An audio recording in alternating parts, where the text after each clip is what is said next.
જય શ્રી કૃષ્ણ. સૌથી પહેલાં ચાલો આપણે યોગની 2-3 એક્સરસાઇઝ શીખીએ. એક પ્રાણાયામ પહેલાં શીખડાવું છું, ઓમનું.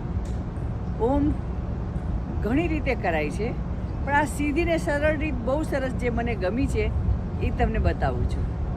પહેલાં ટટ્ટાર બેસવાનું, એકદમ સીધું, પાછળની આપણા વાસો છે એ સીધો, એકદમ ટટ્ટાર. 2 હાથ આવી રીતે પણ રાખી શકો અને આમ પણ રાખી શકો, પણ આ વધારે સારું. ચાલો, ઊંડો શ્વાસ લેવાનો.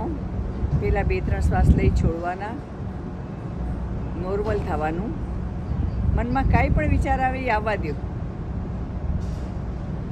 શું વિચાર આવે છે એનો વિચાર નહીં કરો.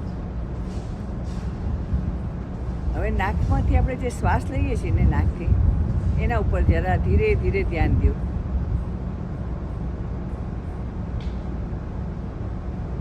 અંદર શ્વાસ લેશું ત્યારે ઠંડો લાગશે અને જ્યારે છોડશો ત્યારે ગરમ લાગશે. હવે ખાલી ઓમ શીખડાવું છું. ઊંડો શ્વાસ લ્યો.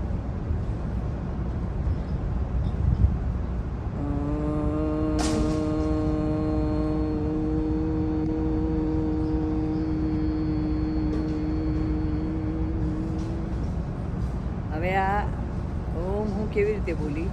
ઊંડો શ્વાસ લીધો, પહેલાં પેટને ધીરે ધીરે અંદર લઈ કીધું, પછી એ જ મેં ધ્યાન મારી છાતી પર રાખ્યું ઓમ કરવા માટે. છાતી પર જ્યારે મારું ધ્યાન આવ્યું ત્યારે બોલી, અને જ્યારે શ્વાસ બહાર કાઢતી હતી ગળામાંથી ત્યારે બોલી. હવે ફરીથી એકવાર જોઈ લ્યો.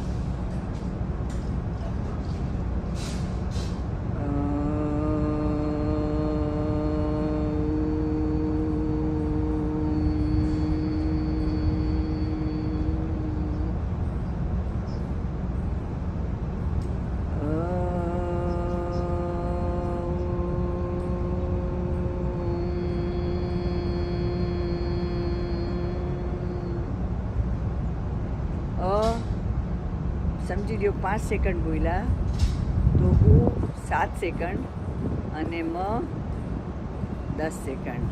આ એક રેશિયો બતાવ્યો, તમારાથી જેટલું થાય એટલું. ફરીથી એકવાર ખાલી જુઓ કે ઓમ કેવી રીતે બોલાય છે.